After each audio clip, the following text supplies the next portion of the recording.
Bismillahirrahmanirrahim. Assalamualaikum warahmatullahi wabarakatuh. Waalaikumsalam warahmatullahi wabarakatuh. Alhamdulillahirabbil alamin wassalatu wassalamu ala asyrafil anbiya wal mursalin sayyidina Muhammadin wa ala alihi wa sahbihi ajma'in.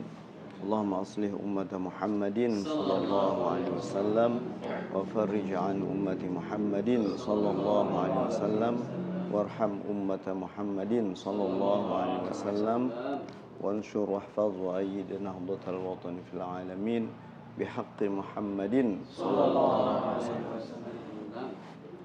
Amma ba'd, yang hormati para narasumber, mulai dari Prof. Dr. Tuan Guru Haji Zainal Arifin, kemudian Bapak Mami Tuan Guru Haji Lalu Anas Hasri, dan kemudian nanti mungkin setelah saya insyaallah Profesor Dr. Haji Fahrul Razi, Tuan Guru Haji Fahrul Razi Dahlan. Saya menambahkan sedikit saja terkait beberapa hal yang secara empirik saya temukan terkait dengan baiat ini. Dulu waktu Bapak Haji Nu'man masih ada, ya, kita bacakan Fatihah dulu beliau ya. Ya mungkin di antara kita banyak yang tidak tahu jasa beliau, tapi saya secara pribadi yang dekat dengan keluarga tahu persis. Ya mungkin kita tidak mendalamnya, tetapi saya tahu persis banyak sekali pemikiran beliau yang di awal dirasa tidak sesuai, tapi belakangan justru itulah yang menyelamatkan Nahdlatul Wathon. Lahul Fatihah.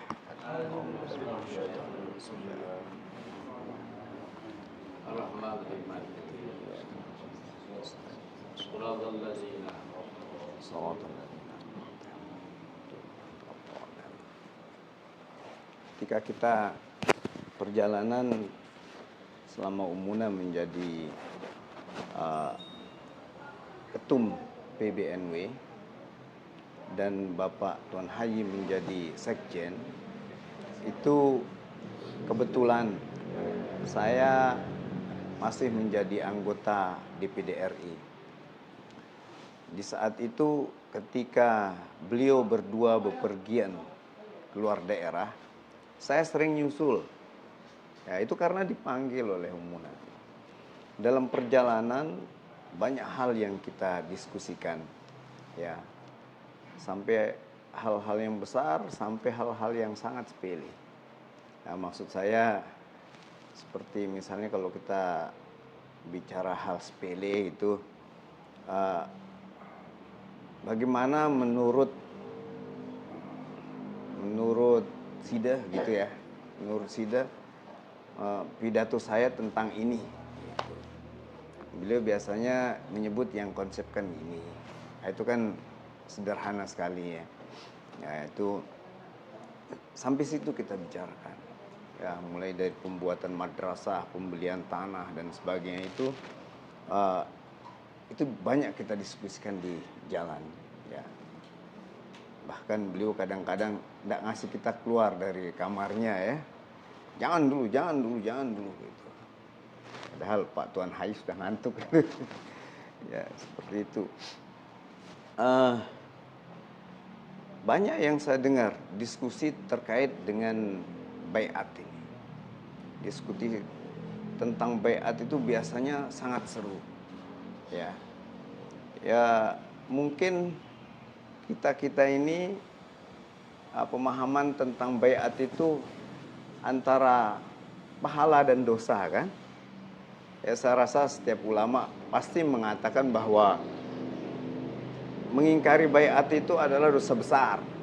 Kenapa? Karena mentaatinya adalah pahala besar gitu kan. Ya seperti apa katanya, seperti ketika engkau menyakitinya, apakah engkau dapat, ketika engkau menyuruhnya berbuat dosa, berbuat kejelekan, apakah dia berbuat dosa? Apakah dia mendapat dosa? Ya. Kalau engkau memberi sesuatu yang menyenangkan, apakah berbeda dengan itu? Kan tidak. Nah, gitu. Berarti mendapat pahala juga gitu. Ketika kita menyenangkan istri ada pahalanya gitu kan, Tuan Guru.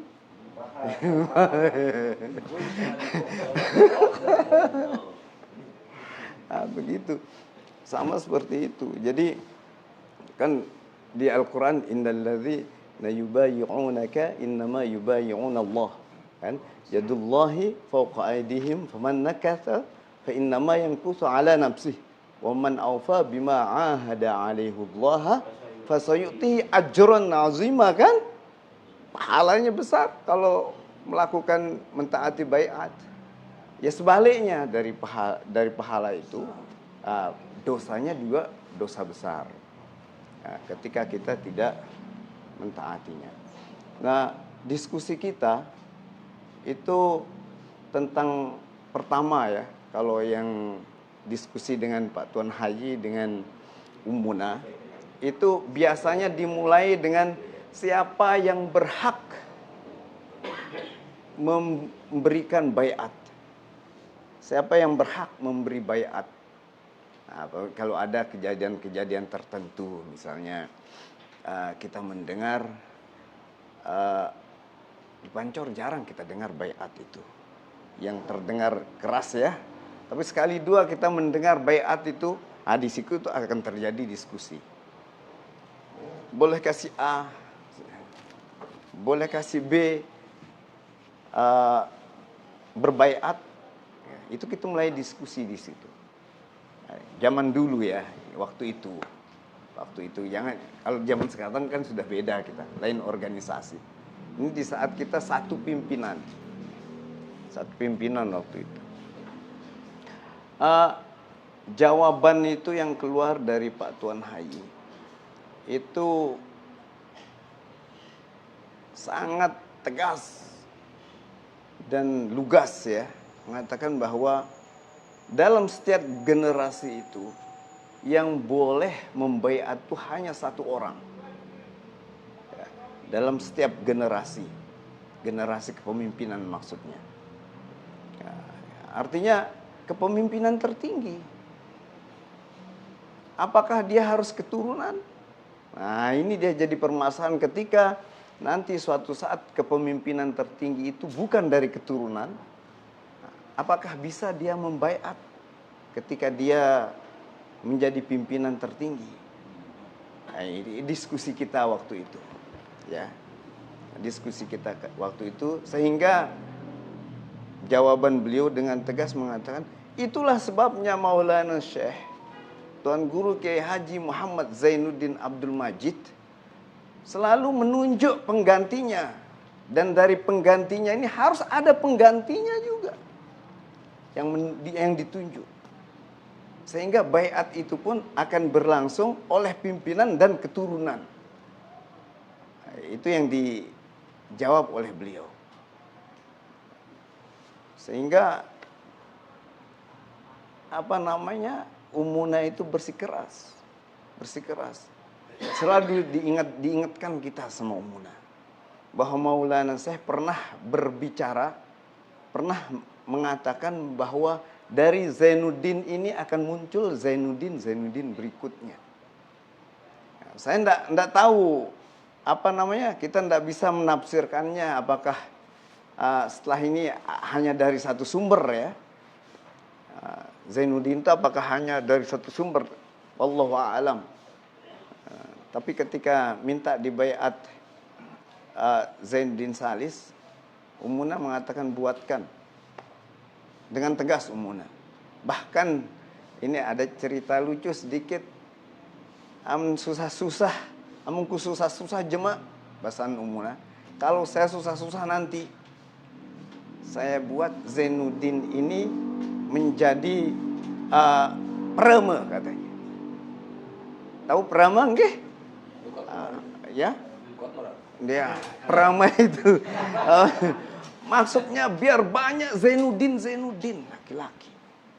Itu ketika beliau baru punya anak satu perempuan. Ya, dan agak lama dulu kan ditahan. Belum ada cucunya yang laki-laki dari beliau. Kan duluan dari saya cucunya kan, duluan dari saya. Tapi beliau sama sekali tidak pernah menyindir bahwa ada Zainuddin dari saya, nggak ada. Nggak ada. Kalau bolehnya mungkin boleh. Andai kata cucu Ummuna semuanya perempuan, ya. Terus saya aja yang punya anak laki-laki, mungkin dibolehkan sama Ummuna. Karena konteksnya itu Zainuddin laki-laki. Makanya beliau mencari cucu laki-laki dari Zainuddin As-Sani ini. Gitu Ummuna. Makanya ada juga rumor-rumor yang mengatakan bahwa dibuat-buat itu surat oleh Mami Uyi gitu kan. Surat-surat yang mengatakan Zainuddin Salis itu kan. Enggak, saya enggak buat-buat. Itu sekedar mempertegas. Sekedar mempertegas. Terus terang saja itu sekedar mempertegas. Bahwa dari Zainuddin ini sudah boleh kita sebut ada Zainuddin yang lanjutannya. Tuh. Kalau kita berbicara psikologis berat. Sangat berat bagi Zainuddin Salis. Coba pelunggu dari kecil dihormat-hormati begini, udah enak sekali. Ya, kita lebih baik dikentuti oleh teman daripada dicium tangan kita oleh teman. Keakraban kita berbeda. Gitu, keakraban kita berbeda. Kan Tiang juga anak tuan guru, terus terang Tiang anak tuan guru. Kalau di desa Tiang sangat dihormatin.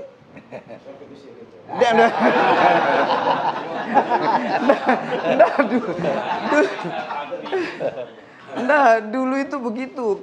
Sebelum datang Maulana Syekh menjadi Tuan Guru Bajang, saya dipanggil Tuan Guru Bajang juga. Dulu Tuan Guru Bajang biasa itulah. Panggilan-panggilan biasa. Ya, zaman dulu hampir semua anak Tuan Guru dipanggil Tuan Guru Bajang. Sampai terjadi pergeseran ketika ada perubahan sedikit. Ya, di situ ya.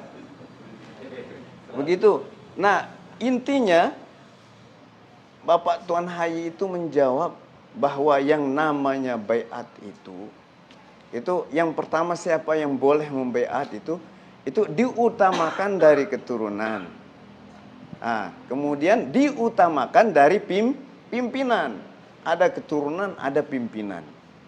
Nah, kalau kita telusuri memang baiat itu pada umumnya itu ada di kepemimpinan pemerintahan, ya, yang dimulai dengan pembaiatan Abu Bakar misalnya kan, pembaiatan Umar dan seterusnya. Terus muncul pembaiatan di organisasi itu setelah era Buaihi. Era Buaihi itu setelah Umayyah, zaman Umayyah banyak sekali tarekat-tarekat yang muncul kan di situ.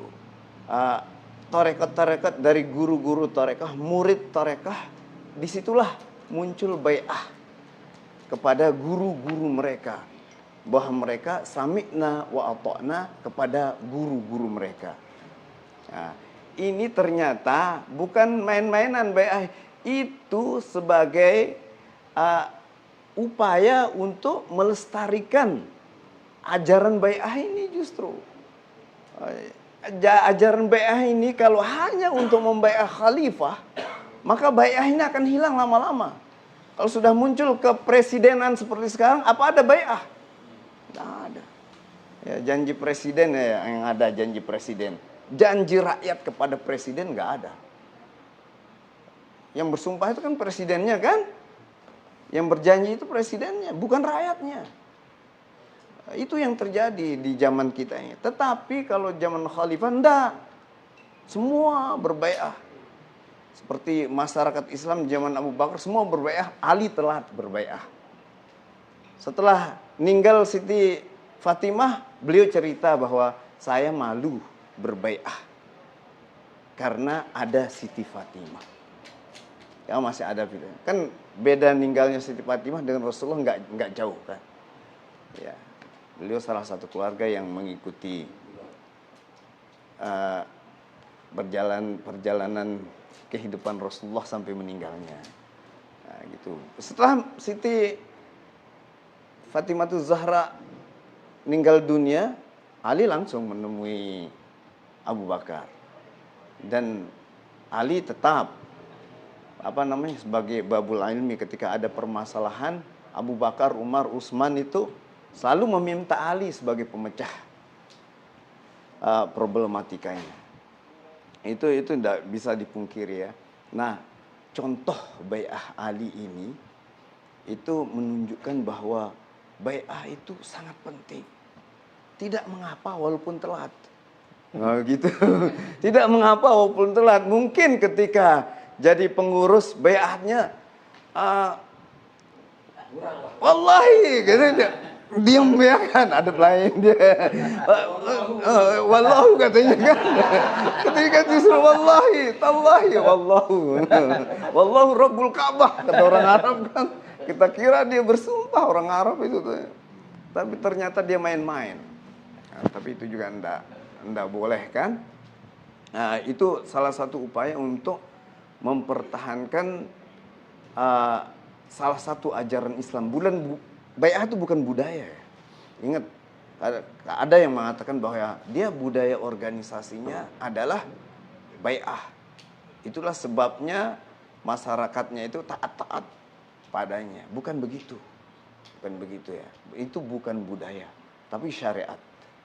Syariat. Dan bai'ah itu ya kalau sudah ke pemimpin, ya larinya juga akhirnya ke Rasul, ke Allah.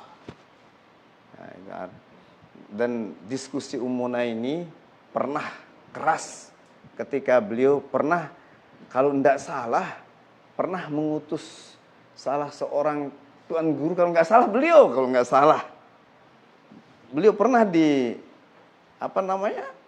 utus untuk mewakili bai'ah. Tapi kalau tidak salah hanya sekali-sekalinya. Dan yang kedua itu saya pernah diutus untuk mewakili Ummuna membaiat. Dan ternyata itu menjadi diskusi yang sangat panjang dan ketat. Sehingga akhirnya Ummuna mengatakan, oh ya kalau memang begitu saya tidak akan mewakili lagi. Nah, beliau tidak mau sekali mewakili baiat. Nah, itu sampai beliau digantikan oleh Tuan Guru Zainuddin As-Tsani. Bahkan sudah diganti pun masih penghormatan kepada beliau. Tuan Guru Zainuddin As-Tsani kalau Ummuna hadir, beliau tidak mau membaiat, hanya melantik saja. Itu sebagai penghormatan kepada Ummuna. Ya seperti zaman kerajaan lah dulu ya. Ketika raja belum dibaiat menjadi raja, kaisar gitu, raja yang berkuasa sementara waktu adalah permaisuri ya, janda raja. Gitu kan dia. Jadi yang membaiatnya itu masih Ummuna. Gitu. Nah, itulah makanya terjadi diskusi kembali. Siapa sebenarnya yang berhak membaiat? Membaiat ya, menerima baiat. Menerima baiat ya, yang memimpin baca baiat lah. Itu yang membaiat. Tapi yang berbaiat itu kita kan? Kita. Kurang lebih baiat itu kalau bahasa anti janji setia lah. Ya, janji setia. Jadi janji setia itu tidak hanya kepada istri. Okay? Tapi janji setia niki ya, janji setia itu ya kepada pimpinan. Itu yang merupakan syariat. Walaupun memang kita dengar ya di organisasi-organisasi. Dua. Ya? Dua kok kita. Kalau baiat istri ya.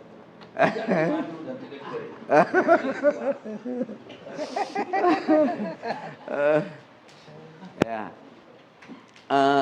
Itu diskusi ya, kalau saya waktu itu kalau nggak salah membaiat kepengurusan satu kabupaten ya.